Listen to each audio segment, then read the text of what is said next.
Kisah ini berdasarkan fakta sejarah terdokumentasi. Beberapa dialog merupakan interpretasi artistik untuk edukasi sinematik. Video etika ilmiah 1950-an berbeda dan memahami ide hari ini. Di tahun 1953, dunia ilmu pengetahuan dihantui satu pertanyaan yang tak terjawab. Bagaimana kehidupan menyimpan rahasia dirinya? Di laboratorium kecil Cambridge, dua ilmuwan muda, James Watson dan Francis Crick, berpacu melawan waktu.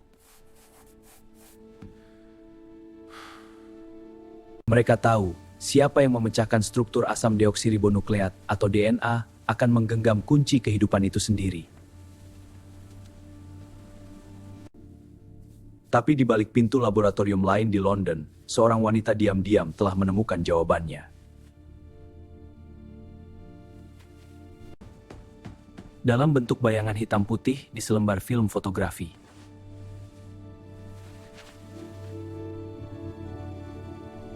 Apa jika ini spiral?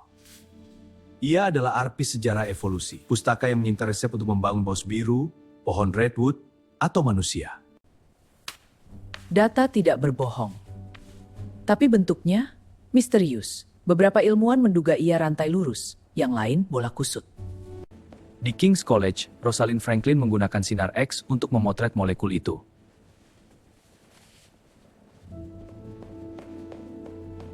Setiap paparan sinar X memakan waktu 100 jam. Setiap foto gagal, sampai suatu malam Februari 1953. Helix dan ada dua untai!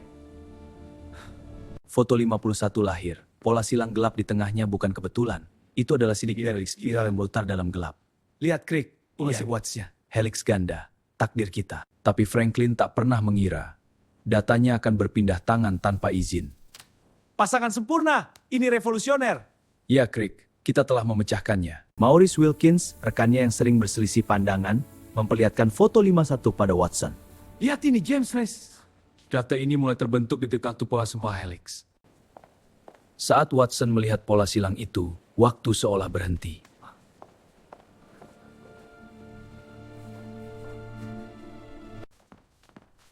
Ini mesin untuk menyalin diri sendiri.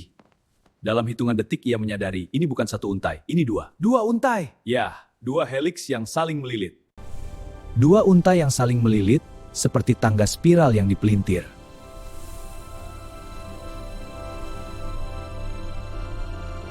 Tapi bagaimana mereka menyatu? Disinilah kejeniusan Crick bersinar.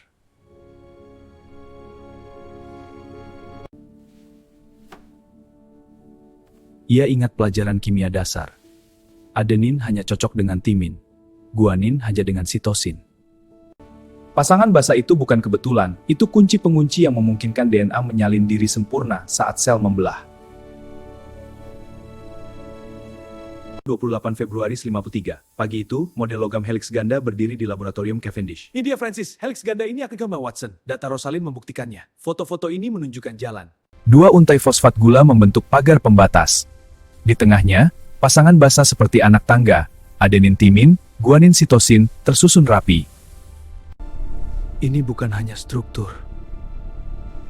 Ini mesin.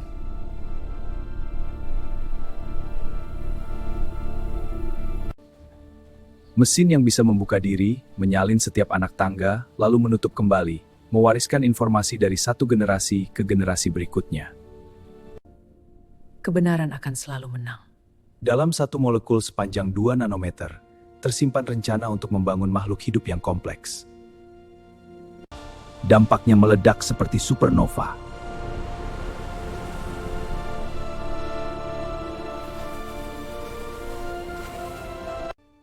Dalam 10 tahun, kode genetik dipecahkan.